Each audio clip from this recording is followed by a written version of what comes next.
Superheroes versus vampires. Marvel has gone all in on this little subgenre lately, especially with the current Marvel Rivals season being Empire of Eternal Night. Is it cool to see characters like the Fantastic Four and Iron Man fighting vampires? Oh, absolutely. But is this like a regular thing? Sure, Blade has been dealing with them for quite a while, but in the original comics, is Dracula really that big of a villain? Do vampires really darken the entire sky? Does Dracula also really owe Moon Knight money? The answers might surprise you, so let's talk about it. We're going to begin this video with a simple history of vampirism in Marvel. I had a plan on how exactly I was going to do this when I sat down to record this video, and that plan literally instantaneously went off the rails. It all starts with this ugly looking guy. His name is Varney, and he is the oldest vampire to ever exist. No, Dracula does not hold that title, we'll get to him later. I'd heard of Varney long before I started researching to present this vampire stuff to you guys. I've read several comics that he's in, and I was fully prepared to begin with some real world lore, like folklore and mythology stuff. But Varney just kind of doesn't have any of that. He is a 100% original Marvel creation. Even the name is just a slight modification of a character from an 1800s gothic Penny Dreadful story. I'm not going to argue with this, because if anything, it actually makes my life a lot easier, but to get it out of the way now, if you're wondering what the folklore base for the origin of Marvel's vampires is, the answer, apparently, is not applicable. Now, with that established, let's actually begin the comics lore stuff, where we will go even more off the rails, because we're starting in Atlantis, of all places. If it helps make a little bit more sense, which it may or may not, we are talking about very old Atlantis here, like pre-cataclysmic Atlantis before it sank underwater. Back in old Atlantis, there was a cult led by a sorcerer named Thulsa Doom, no relation to Victor Von Doom, at least as far as we know. This cult would frequently go up against a nearby nation named Valusia, and vampirism was something they discovered in one of their plots against this enemy.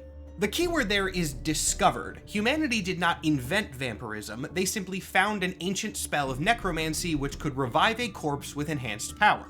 We're gonna do some audience participation here. You get exactly one guess as to where this spell was located. I'll give you a hint, it is Marvel's favorite fallback for anything related to dark sorcery. If it is evil or magical in any capacity, there's like a 95% chance that it is tied back to this thing.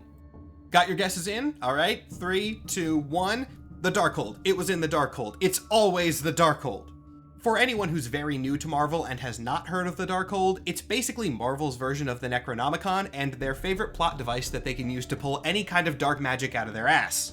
So Thulsa's cult has the Darkhold, they've figured out the vampirism spell, now all they need is someone to test it on, and Varney volunteers, as he was already injured and probably didn't have that much longer to live regardless. So they kill him, bring him back, and it is a rousing success. Varney has been transformed into the first vampire and is now ridiculously powerful. I'm not going to go through an exhaustive list of all his abilities because there's a lot of them, but they're basically just every power that you've ever associated with vampirism. And then, in a twist that absolutely everybody involved should have seen coming, the sorcerers tried to control Varney and deploy him against Valusia, but Varney quickly realized that he was now the most powerful person around and figured that, maybe he should be in charge, actually. Not only does he take over everything, he converts the rest of the cult as well, establishing the vampire race with himself at the helm. The next very long period of time is kind of a gray area as to what vampires were doing, mostly just because of how old it is. Marvel's pre-cataclysmic Atlantis existed around 50,000 BC. To any historians in the audience, I'm sorry, I know that sentence just kind of made you sad. One thing that we do know happened roughly during this period was the beginning of a feud between Varney and Khonshu as well as their followers. We're going to return to Moon Knight versus vampires in the modern day, but just know that the origin of that starts here. But with that said, we're going to do a massive time skip all the way to 1459 AD, which is where Dracula enters the picture. To be clear, Varney and the Vampires, which I'm realizing as I say it out loud would make a really cool band name, do exist in between these periods, and they're still doing stuff, but most of their interactions are just normal vampire lore that also happens to be canon to the Marvel Universe. They do have a few encounters with notable Marvel characters during this period, but this is their time as folklore creatures, not really the superheroes versus vampires content that everyone is here for, so we're just gonna move past it quickly. Vlad Dracula was born in 1431 as Transylvanian royalty. His early life is largely skimmed in Marvel, which does kind of make sense, but we know that he was a very violent ruler. The canon of his transformation is a little bit shaky because it has gone through some retcons over the years, but the current status is that Varney took notice of Dracula's tyrannical rule and saw potential in him as a successor. After all, Varney had been around for about 50,000 years at this point, and even though he was immortal and extremely powerful, he was aging, albeit very slowly, and the guy was getting real tired. To ensure his legacy, Varney gave Dracula visions of an upcoming battle, but those visions were intentionally wrong. Varney wanted Dracula to get injured so that he would need to seek medical assistance, which was something that Varney had set up. The woman that Dracula was taken to for healing was a vampire herself, and she was the one to convert him. This is where the canon does get kinda stupid for a bit. Remember that Varney is a Marvel creation, and Dracula is not, so Marvel was publishing Dracula stories long before Varney ever appeared, and then they kinda had to reconcile that weird contradiction. Originally, Dracula became Lord of the Vampires by slaying the previous Lord of the Vampires, a guy named Nimrod, but then they changed it so that Nimrod was a servant of Varney who had been temporarily empowered with Varney's abilities as a test for Dracula, and then when Dracula killed Nimrod, Varney showed up and was like, surprise, I'm the real guy, and you win, you basically beat me by proxy, so you get to be the Vampire Lord now. Varney willingly gives up his power to the tyrant and perishes in the process, leaving Vlad Dracula the new Vampire Lord. We are going to return to Varney later in this video. I didn't spend all this time talking about him just to set up Dracula, but we have some other ground to cover before we get there. Part of that ground is a segment that I'm going to call, What is a Vampire Anyway? Which is a wild thing to have to cover at all, and definitely wild to do several minutes into the video, but worth talking about. When it comes to vampires, Marvel has taken a very similar approach to the way that they handle mythological gods, which is basically just that they're all real, don't worry about it. When you say vampire, at least in America, most people think of one typical archetype of thing. Okay, two typical archetypes of thing, but whatever. But cultures all over the world have their own creatures which are very vampire-like. Yes, you have your Draculas and your Count Orloks, but you also have things like the Jiangshi from Chinese occultism or the Vatala from Hinduism. All of these other versions also exist and still can be referred to under the umbrella term of vampirism. They are all said to be descendants of Varney's original cult in one way or another, because that group was so many thousands of years old that they spread out and evolved. A good general rule is that if they drink blood, they are probably considered a vampire. This is a vampire, this is a vampire, this is a vampire, this is not a vampire. Yeah, keyword was probably. We do have to talk about Morbius. Now, maybe I'm selling Morbius a little short here. He is actually a fine character, it's just that the god-awful movie gave him a bad reputation. He is not a vampire, though. That is objectively true, and I don't even really want to include him in this video. I just know that if I don't, people are gonna ask. Michael Morbius transformed himself into a vampire-like entity using a treatment he devised that heavily involved bats. If anything, he's actually a lot closer to Spider-Man than he is to vampires in the mystical sense. He was never bitten by a vampire, he does not have the traditional vampire weaknesses, and he should not be considered a magical character. Except for the times when he is, but usually this can be attributed to either A, a writer trying to make a major status quo change to the character which did not last, or B, a writer just misunderstanding how Morbius worked. And now that I have addressed him, I'm not going to bring up Morbius for the rest of this video. Though I will tell you that It's Morbin Time is actually canon in the comics. It's only been said once, and Morbius himself was not a fan of it, but it did happen. But while we're on the topic of what counts as a vampire and what doesn't, there's another character who's a lot more important to this topic as a whole, Blade. Let's talk about him. I'm sure the majority of people watching this video are already kind of familiar with the origin of Blade, but I'll go through it really quickly again, both for the people who don't know and also because there's a really important fact that I do want to mention in it. Blade's real name is Eric Brooks, and he is not a vampire in the traditional sense. He is instead a thing called a dhampir, or to use more of a slang term, a daywalker, which I will keep saying because it sounds cooler. As a daywalker, Blade is essentially a half-vampire. The reason I say essentially there is that it's not a simple situation like one parent being a vampire and the other being a human. It's a lot weirder than that. Before Blade was born, his mother had some complications with her pregnancy and sought out the assistance of a doctor. This doctor was a guy named Deacon Frost, and he was secretly a vampire. Deegan then bit Blade's mom and drained her blood while young Eric was being born, and the weirdness of this whole situation led to Blade getting some of the vampire traits, but not all of them. Basically all the good ones and none of the bad ones. Blade has all the powers of a vampire, but none of the weaknesses. He is really just a superior vampire by all accounts, and this is not just a weird plot hole, it is a plot point that we will return to. Thanks to the insanity of this whole situation, Blade was orphaned literally immediately after being born. His father was technically around, but not really important, either in universe or out of universe. His name is Lucas Cross, and he only appeared in one Blade series ever back in 2007. He doesn't really get referenced outside of that, so I'm not going to devote time to him. Blade spent his childhood on the street before eventually running into a vampire slayer named Jamal Afari, but rather than killing the young boy, when Afari learned about the situation, he took Blade in as an apprentice. Now, remember how I said a couple minutes ago that there was an important thing I wanted to mention about Blade's origin? This is something that almost all Blade media entirely forgets, and I really want it to be addressed at some point. All this happens in London. Blade is British. And I don't mean he was born there and then moved somewhere else. Blade was born in London in 1929. Also, yes, he's that old, vampire immortality, he's got it too. Then he spent his childhood on the streets of London. He should have a British accent. He absolutely should. And this never, ever, ever happens. Now, this is no hate to the interpretations of Blade that we've gotten. Wesley Snipes was obviously an iconic version of the character. Mahershala Ali's Blade is basically a myth at this point, but regardless, I desperately want to see British Blade. Somehow, Marvel, please make MCU Blade British, if that movie ever happens, which I kind of doubt. Now, at this point in the video, I've established Varney, I've established Dracula, and I've established Blade. There is one more vampire-related thing that I need to talk about, then we can get back to vampire history, and I can bring all these points together, because I have been building to something with this. See, the spell that originally created vampirism was not the only vampire-related spell contained within the Darkhold. It also held something called the Montesi Formula. As far as I can tell, the Montesi Formula is another Marvel original concept, and it can best be described as a vampire kill switch. I know the name Montesi Formula makes it sound like a potion or something like that, but it is a magical spell that has a singular purpose, that being an instantaneous kill on any vampire. Even in the hands of a weaker sorcerer, the Montesi Formula can and has one-shot Dracula, though it does not prevent him from being later resurrected by other means.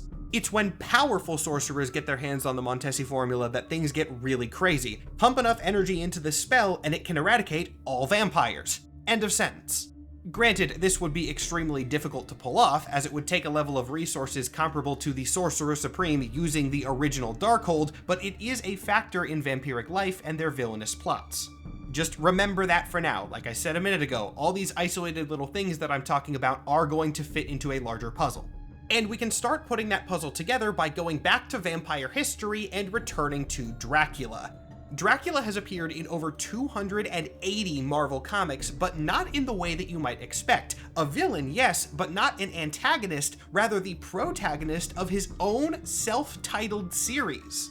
Marvel's Tomb of Dracula comics ran for a whopping 70 issues back in the 1970s and have been rebooted a few times, putting a solid third of Dracula's appearance in this book in one way or another. These books are not unconnected horror stories either, they are part of the Marvel Universe. Doctor Strange is in them, Werewolf by Night is in them, Blade made his first appearance in the Tomb of Dracula series. He wasn't doing crossovers with the Avengers or anything like that. Dracula stayed pretty firmly in the supernatural side of Marvel and on the fringes of it at that, but the Venn diagram has overlap. He was part of the world. When the popularity of this sort of horror comic started to die down, Marvel largely relegated Dracula and vampires in general to their own spaces and also a sort of gimmick villainy. Vampires would still appear in Blade comics, of course. Blade stayed fairly popular, especially in the 90s, and other supernatural characters like Ghost Rider and team-ups of the Midnight Suns would deal with vampires, but largely they were published less.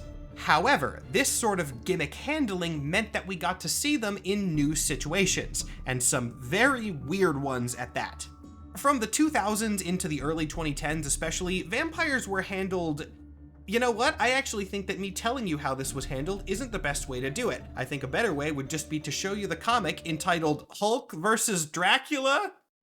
This is just kinda how they were for several years. Vampires were a cool, fancy thing that they could throw into comics relatively easily to get eyes. Look, your favorite characters are fighting vampires. The X-Men are fighting vampires. Spider-Man's fighting vampires. Hulk is punching Dracula. Buy the comics!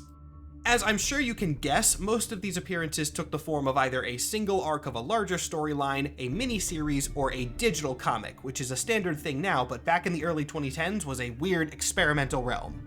They never went away altogether, nowhere close to it. They appeared fairly often, probably because vampires are such a common trope that they're very easy to work with, but if you take a look at the complete list of Marvel comics that vampires have appeared in, which is weirdly easily accessible, it gives some good information. The full list is almost 900 issues, so I'm not going to take the time to show that, but right now you're looking through a scroll of the late 2010s, and if you pay attention, you'll note that you very rarely see the same comic series listed more than 2 or 3 times in a row. This list is in chronological order, which proves my point that vampires were kinda handled as a gimmick. They would show up as a quick thing for the superheroes to deal with, and then they would be gone. They would rarely ever be a big bad. This would change, though, in 2019. The shift happened in the pages of the Avengers comic by Jason Aaron, which I have mixed opinions on, to say the least. It started off really good, and then by the end it got... I'm not gonna talk about that right now, I gotta stick on topic. We're staying to vampires, I'm gonna talk about vampires. A large part of this series focused on the Avengers as a global power. After all, the Avengers protect the entire world, and a lot of groups don't particularly like that. So a core conflict, at least before the series kinda lost the plot and went off the rails, was other groups making their own versions of the Avengers for specifically their territories. For example, the American government created a new state-sponsored version of the Squadron Supreme, which only protected America and didn't do anything else no matter how many lives were in danger, which, yeah, that's pretty on brand for us. Some other world powers which formed their own Avengers equivalents were Russia, Atlantis, and Dracula.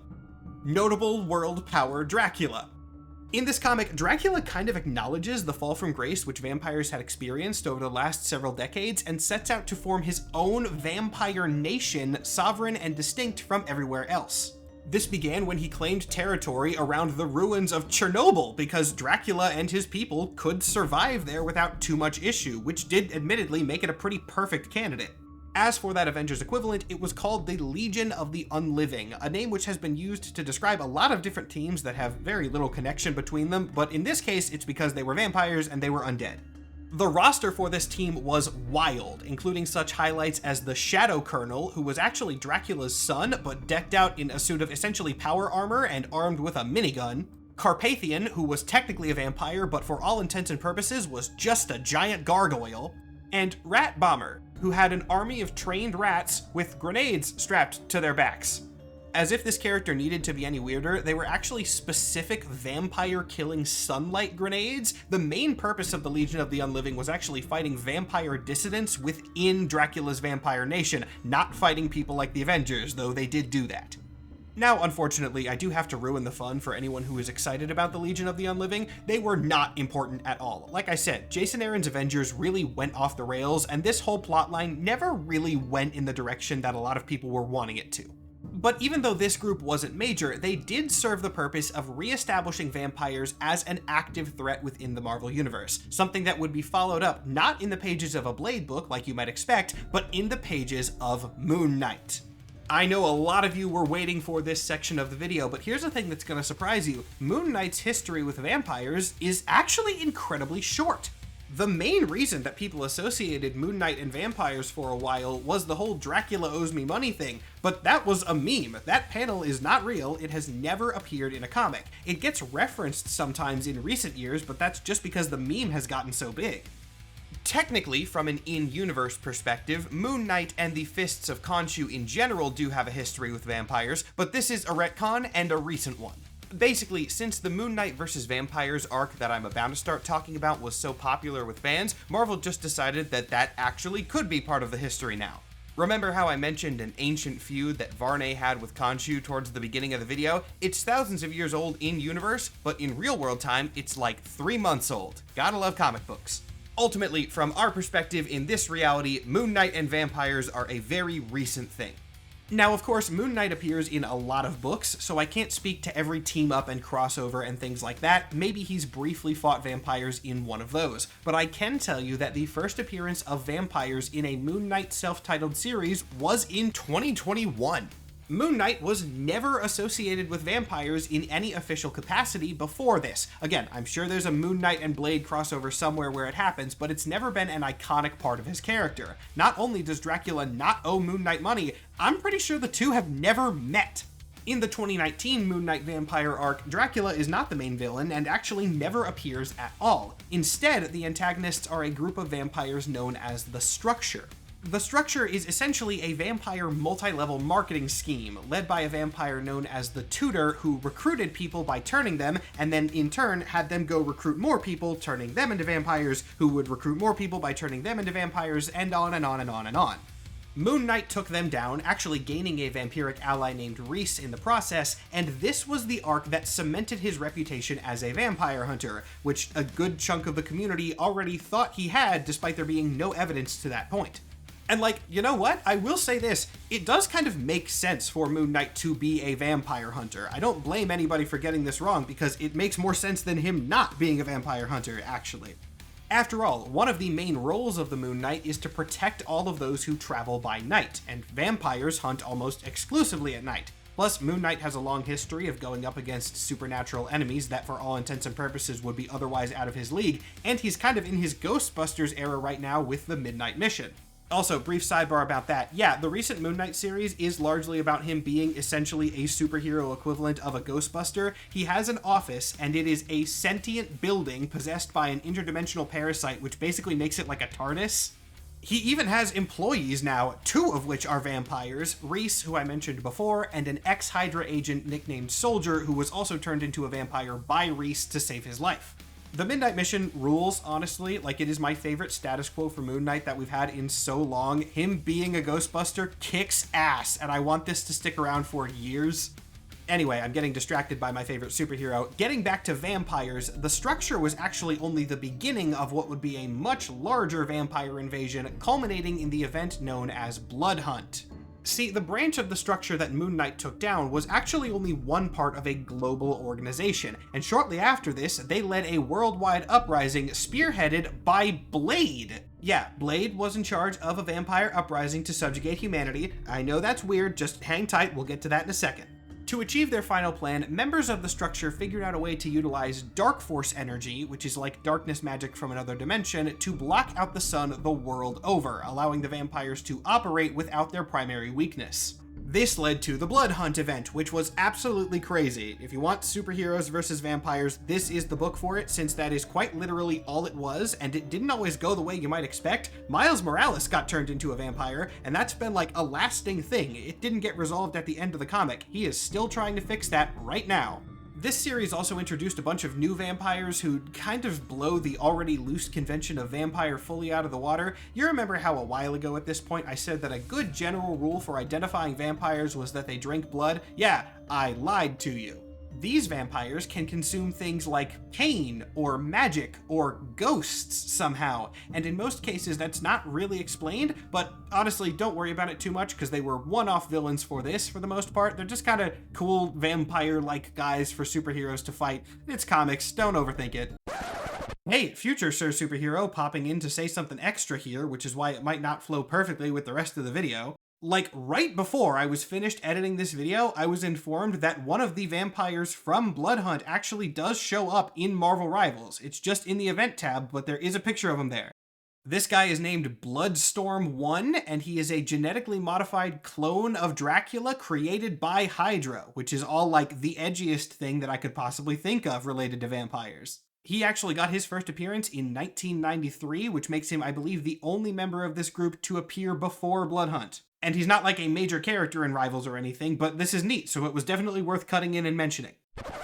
This event also featured the return of a Dracula self-titled series, with him as a pseudo-protagonist again, alongside a hero called Bloodline, the daughter of Blade. Yes, Blade has a daughter. She doesn't have too much lore yet because she's a relatively new character, first appearing in 2022, but she seems to have the same vampiric abilities as her father. This is skipping forward a little bit from Bloodhunt, but if you're curious where Bloodline is now, she is part of the ongoing Avengers Academy series, which means that she is actively being trained as a superhero, so hopefully we'll get to see more of her soon. Anyway, why would the daughter of Blade and Dracula team up in the first place, especially to fight Blade himself? Well, now I get to reveal my master plan and start putting all these puzzle pieces together. It turns out that Blade had been possessed by Varney. Yeah, Varney was back in a big way, and after such a long time, too. Not just a long time in-universe, his previous comics appearance was in 1994, so they really did a deep cut returning him to the spotlight. How exactly he was able to do that, we don't really know. It's never been officially confirmed, or more accurately, it's been officially confirmed twice in ways that kind of contradict each other. Either way, Varney's spirit took control of Blade's body, and even though we don't know how he did it, we know why. Varney was impressed by Blade, believing him to be a prophesized future evolution of vampirism because, again, Blade has all of their strengths and none of their weaknesses. With vampires running rampant thanks to the eternal darkness and Blade as a near-perfect new host, Varney begins a ritual to unite himself with the dark force energy that is blocking out the sun, essentially locking in everything that had happened at that point and making the darkness permanent. Why was Dracula not on the side of this, you might wonder? Well, he was still working on his own vampire nation, and that was going decently well. He saw this big play by Varney as something that would put his operations at risk, so he fought against it. During all of this, Doctor Strange and his wife Clea are trying to figure out a way to enact the Montesi Formula, but remember, that takes a lot of power, the Sorcerer Supreme and the Darkhold, and while Strange is the Sorcerer Supreme, the Darkhold isn't super accessible at this point in canon. The way that this eventually gets solved is set up for a really big event that's actually ongoing right now and is maybe one of the funniest things to happen in comics in recent years, at least in my opinion.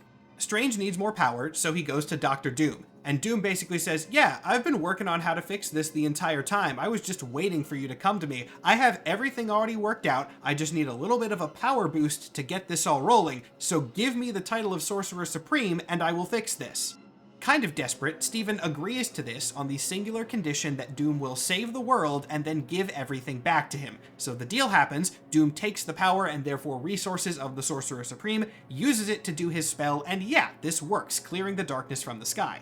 Meanwhile, back in New York City, Moon Knight was helping the Avengers fight off the vampires with an army of undead Moon Knights. Moon Knight had just been resurrected himself, actually, but that happens so frequently in Moon Knight books that I am absolutely willing to mention it so casually in this video. And then Varney gets gravely injured by Miles Morales, who was able to damage him by weird technical loophole of him being a vampire now and therefore able to get around the vampiric resistances. So everything is fixed, hooray. That's not the funny part though. The funny part is what happens after this, because Strange goes to Doom and says, alright, you did it, good job, now give me the Sorcerer Supreme title back, and Doom says, no, the deal was that I saved the world, and I have so much more to do. And then he just leaves, and Doom is Sorcerer Supreme now. Like, come on, Steven, buddy, you really relied on a deal that is fully dependent on Dr. Doom's interpretation of the term save the world? You didn't expect him to go off the rails with this? He has a lot that he has to get done, and the currently ongoing event is called One World Under Doom, because yeah, Dr. Doom, with the power of the Sorcerer Supreme, absolutely just takes over everything. How exactly does this arc end? I don't know. As I said, this is the current status quo. We will have to see how it wraps up and even when that will be. I don't know how long this is going to continue for. Fortunately, this video is about vampires, so I don't actually have to talk about that. Speaking of new status quos, though, there is one big point that I do have to hit about vampires, that being that in the aftermath of Bloodhunt, they are no longer weak to sunlight. Yeah, you heard that right, it's an absolutely wild shift, but the destruction of Varney removed the vampire's weakness to sunlight altogether. They still have their other weaknesses, but they can now operate in daylight with impunity, which is a good thing because a whole bunch of innocent people did get turned during the course of Bloodhunt. Again, the ramifications of this have not been fully explored because Bloodhunt is recent. The last issue of it came out in July of last year, so several months ago, and there has been an ongoing Vampire Hunter series happening since then, but the long-term effects, who knows? I don't think we're going to see too many vampire-centric stories out of Marvel coming in the next few months to next few years, mostly because Bloodhunt was such a big thing. I doubt they're going to want to redo that so fast. But are vampires gone entirely? God no. They have always been a very integral part of Marvel history. There are even vampire characters that I haven't brought up at all in this video because they aren't really connected to vampire lore as a whole. For example, there's Baron Blood, a Captain America villain who I bet a lot of people have been waiting on me to mention. He fought in both World War I and World War II, but he is largely contained to the Captain America sphere of things, so when Dracula and the Structure are doing things, Baron Blood's not often a part of it. Why do I bring him up specifically at the end of the video? Well, there are two reasons. One, I do think he's a good example of vampires who are unrelated to their group as a whole, but two, I like to end these videos with a weird bonus fact, and oh boy, Baron Blood has a good one for vampires.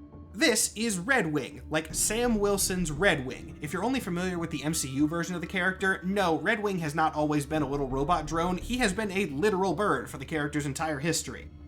Yeah, Baron Blood bit Red Wing once in an attempt to kill him, but the attempt did not work, and instead Red Wing was transformed into a vampire. Sam Wilson has a sidekick vampire bird whom he is psychically linked to. Again, it's not like related to vampire lore as a whole that much, but there is absolutely no way that I could do a Marvel Vampires lore video and not bring up Baron Blood and Vampire Red Wing at least once. But with that, you have been given a pretty solid crash course in at least the top notes of vampire stuff. Once again, they've been in like 900 issues of comics, so there is quite a bit, but if you want to know how they operate, you got a pretty good idea. And like I mentioned right in the intro segment of this video, with Marvel Rivals having the Empire of Eternal Night season, which you now know is clearly inspired by Bloodhunt, I don't think the vampires are going anywhere. Thank you, as always, to Ruben Perez for drawing the avatar that you've been watching talk at you for the last half hour. I always appreciate his work. He did a great job with this, so go check him out. If you're curious what this character is from, it is not just an avatar representing me, it is a character from a superhero universe of my own writing, which you can watch in my TTRPG show, The D and Dorks, also on YouTube. There's a lot of good stuff over there. We've been running the show for years, and a bunch of creators that you might recognize are regular cast members. If you want to watch the season where this character specifically appears, it is titled Power Play. I really want to have the last clip of this video be some kind of stupid vampire pun, but I can't think of any good ones, which kind of sucks, but oh well, I don't want to be negative about it, and it's not exactly a high-stakes situation anyway, so we'll just call it there.